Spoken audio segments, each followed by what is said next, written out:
ఇస్లాం యొక్క ధర్మంలో మేము ఉన్నాము, కానీ వాటి గురించి ఏమీ మాకు తెలియదు పూర్తిగా. అస్సలాము అలైకుం వరహ్మతుల్లాహి వబరకాతుహు. అనంత కరుణామయుడు అపార కృపాశీలుడు అయిన అల్లాహ్ పేరుతో ప్రారంభిస్తున్నాము. వేల కోట్ల శుభాలు కురియుగాక ప్రవక్త ముహమ్మద్ సల్లల్లాహు అలైహి వసల్లం వారిపై. వెల్కమ్ టు అవర్ ఛానల్ స్వర్గబాట ఇస్లాం. వ్యూవర్స్, ఈరోజు మేము చాలా సంతోషంగా ఉన్నాం. మా సంతోషాన్ని చూసి మీరు అనుకోవచ్చు మేము ఏదో పిక్నిక్కి వెళ్తున్నామని, కానీ ఏ పిక్నిక్కి వెళ్ళటం లేదు. అల్హమ్దులిల్లా మేము అల్లాహ్ మార్గంలో బయలుదేరాము. సిటీస్లోనైతే చాలా చోట్ల ఇస్లాం లెక్చర్స్, ఇజ్తిమాలు జరుగుతూనే ఉంటాయి. ఇస్లాం గురించి అందరికీ తెలుస్తూనే ఉంటాయి. కానీ గ్రామాల్లో చాలా తక్కువగా అవుతూ ఉంటాయి. కానీ ఇస్లాం పట్ల వారికి ఉన్న ఇంట్రెస్ట్, ఇస్లాం పట్ల వారికి ఉన్న మక్కువ మమ్మల్ని ఇంకా ఇన్స్పైర్ చేస్తుంది. మేము అక్కడ ఖురాన్ బోధనలు, ఇస్లాం బోధనలు బోధించడానికి వెళ్తూ ఉంటాము. అక్కడ సమీప ప్రాంతాల నుండి మహిళలు కూడా చాలా ఉత్సాహంగా హాజరవుతారు. మాషా అల్లా. ఆ మహిళలు ఇస్లాం నేర్చుకోవడంలో ఆసక్తిని మరియు ఉత్సాహాన్ని ఎలా చూపిస్తారో ఈసారి అందరికీ చూపించాలనే చిన్న ప్రయత్నమే ఈ వ్లాగ్. సుబ్హానల్లా. అల్లా సుబ్హానహు వ తఆలా దయా, కరుణ కూడా వర్షం రూపంలో కురుస్తుంది. మాషాల్లా. తేలికపాటి వర్షం మరియు ఆహ్లాదకరమైన వాతావరణం మనసుని మరింత శాంతిని కల్పిస్తుంది. ఈ వర్షాన్ని చూశాక నాకు ప్రవక్త సల్లల్లాహు అలైహి వసల్లం వారి హదీస్ గుర్తొచ్చింది. నమాజుకి పిలుపునిచ్చే సమయంలో మరియు వర్షం కురిసే సమయంలో అడిగిన కోరికలు అంటే దువాలు తిరస్కరించబడవు. అంటే వర్షం సమయంలో అడిగే విషయాలు రద్దు చేయబడదు. కాబట్టి మేము కూడా దువా చేసుకున్నాము. పాలస్తీనుల ప్రజల కోసం, మా కోసం, ఉమ్మత్ కోసం. మీరు కూడా దువా చేసేటప్పుడల్లా పాలస్తీనుల ప్రజల కోసం దువా చేయడం మర్చిపోకండి. అయితే పొద్దున మేము టిఫిన్ చేయలేదు కాబట్టి దారిలో పార్లర్ కనిపిస్తే టిఫిన్ సెంటర్ ఇబ్రాహీం సాబ్ గారు అక్కడ ఆపారు.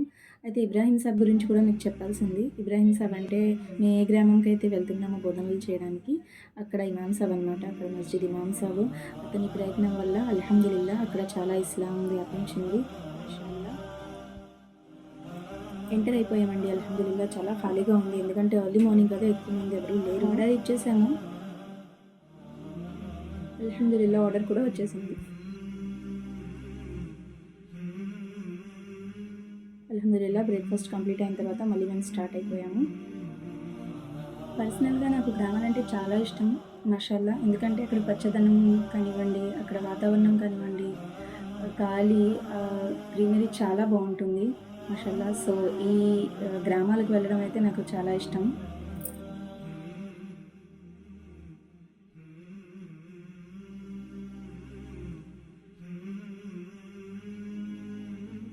అల్హమ్దులిల్లా మేము రీచ్ అయిపోయాము. ఇది మా క్లాస్, మీరు చూడొచ్చు. క్లాస్ అయితే స్టార్ట్ అయిపోయింది. ఖురాన్ చదివించడం, దువాలని ఇంకా చాలా మాషాల్లా నేర్చుకుంటారు.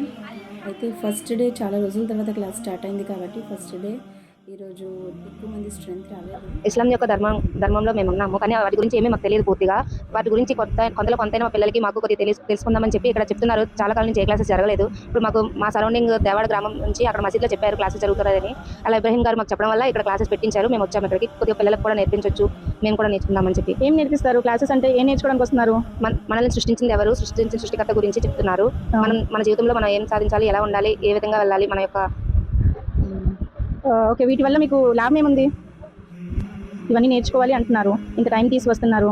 అయితే వీటి వల్ల మీకు లాభం ఏముంది? ఇవి నేర్చుకుని ఏం లాభం మీకు? మన యొక్క జీవన విధానాన్ని సరైన క్రమంలో నడిపించుకోవచ్చు. అల్లాహ్ యొక్క మార్గంలో వెళ్తూ అల్లాహ్ యొక్క మార్గంలో అన్నీ తెలుసుకుని మానవత్వంతో ఎలా ఉండాలి, ఎలా ప్రవర్తించాలి అనేది తెలుసుకుంటాము. ఒక తల్లిదండ్రుల పట్ల మనం ఎలా నడుచుకోవాలి, వాళ్ళకి ఇవ్వవలసిన గౌరవం, వాళ్ళతో మనం ప్రవర్తించవలసిన ప్రవర్తనలు, పిల్లల్ని ఎలా తీర్చిదిద్దుకోవాలి, ఒక భర్త భార్యతో ఎలా ఉండాలి, భార్య భర్తతో ఎలా ఉండాలి, ఒకరి మాటకు ఒకరు విలువ ఎలా ఇవ్వాలి అనేది ఈ యొక్క ఇస్లాం ధర్మంలో తెలుస్తుంది. అల్లాహ్ యొక్క ఇవన్నీ ఇస్లాంలో నేర్పిస్తారా మీకు? ఇస్లాం అంటే నేదా? మాకు చెప్పే క్లాసెస్లో ఇవన్నీ ఇస్లాం అంటే ఇదే, ఇస్లాం ధర్మంలో ఇవన్నీ ఉంటాయి. అంటే మొత్తంగా ఒక మానవత్వం ఎలాగ ఉండాలి అనేది ఇస్లాం ధర్మం నేర్పిస్తుంది. ఇవే మీరు నేర్చుకోవడానికి వస్తున్నారు. జజాకల్లాహు ఖైర్. అల్లా ఇంకా మీకు ఇస్లాం నేర్చుకునే సౌభాగ్యాన్ని, అమలు చేసే సౌభాగ్యాన్ని కలిగజేయాలని కోరుకుంటున్నాము, దువా చేస్తున్నాము. ఆమీన్. జజాకల్లాహు ఖైర్. అస్సలాము అలైకుం వరహ్మతుల్లాహి వబరకాతుహు. ఇబ్రాహీం మా తమ్ముడు గారు అంటే ఇక్కడ చెప్తున్నారు. మా ఫస్ట్ నుంచి మాకు అసలు నమాజుల కోసం ఏం తెలిసేది కాదు. ఏదో శుక్రవారం పూట చదివేవారు, తర్వాత నమాజులన్నీ ఉండిపోయేవి. రోజులు కూడా ఎక్కువ పెట్టేవారు కాదు. ఆ తర్వాత మా ఇబ్రాహీం గారు, మా తమ్ముడు గారు అంతా చెప్పి ఇలా ఉండాలా, మనకి నమాజులు లేకపోతే రోజులు ఉండాలని చెప్పేవారు. మీకు పద్ధతి అంటే ఎలా ఇస్లాం పద్ధతిలో అన్ని కూడా ఇప్పుడు మేము చిరుగు పనులు అంటూ చేయట్లేదు. మేము చిరుగు పనులకి అయితే దూరంగా ఉంటున్నాం. మేము ఏమి అసలు షిర్క్ అంటే ఏంటి? షిర్క్ అంటే ఇతర దైవాలు ఆరాధించడం, పూజించడం, ఈ పెళ్లికి రాట్లు వేయడం, చింతలు ఇలాంటి అంటూ ఏమి చేయలేదు. బాబాలని బాబాలని తరగాలని మేము ఏమి చేయట్లేదు. ఇప్పుడే కాదు, ముహూర్తాలు సంవత్సరాలు పెట్టి చేయట్లేదు. ఎందుకు ఇవన్నీ చేయకూడదు? అల్లా తల ఖురాన్ లో చెప్తున్నారు, ఇతర ఆరాధ దైవం అంటే మన ఇస్లాంలో మనం అల్లా తల మనకి దైవం, అన్ని అల్లాహే దైవం, అతనే అన్ని అనంత కర్ణ అన్ని ఆరాధ్యాలకు అన్నిటికీ అల్లా తల మార్గంలో మేము అసలు సన్మార్గంలో నడుస్తున్నాం. ఏం చేస్తారు పొద్దు నుంచి? మీరు ఏదైనా పదనామ చదువుకుంటాను, తర్వాత అక్కడి నుంచి టైలరింగ్ చేసుకుంటాను. టైలరింగ్ చేస్తున్నప్పుడు అలాగా ఇలా అల్లా తల వాక్యాలు చదువుకొని అంటే పని చేస్తూనే మీరు చదువుకుంటానండి. ఇలా పుణ్యాలు కూడా సంపాదించుకుంటారు. అల్లా తల నా పేరుతోటే లేస్తున్నాం, అల్లా సుబాన్ అల్లా తలతోటి బిస్మిల్లా అని చెప్తున్నాం.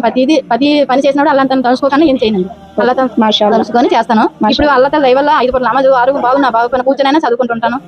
ఏమైనా ముస్లిమేతరులారా, ఈ వీడియో చేయడానికి గల కారణం ఉద్దేశం ఏమిటంటే, గ్రామాల్లో ఉండి కూడా వారు ఇస్లాం నేర్చుకోవడానికి వాళ్ళ తాపత్రయం, ఉత్సాహం ఎంత ఉందంటే మనం ఈ వీడియోలో చూడొచ్చు.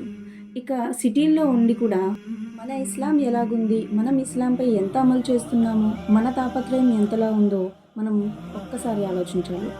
అల్లాహ్ తాలా మనల్ని ఇస్లాంని నేర్చుకునే, ఇస్లాంపై అమలు చేసే, ఇంకా ఇస్లాంని అందరి వరకు చేర్చే సౌభాగ్యాన్ని కలుగజేయాలని అల్లాహ్తో దుఆ చేస్తూ మమ్మల్ని సపోర్ట్ చేస్తారని కోరుకుంటూ అస్సలాము అలైకుం వరహ్మతుల్లాహి వబరకాతుహు.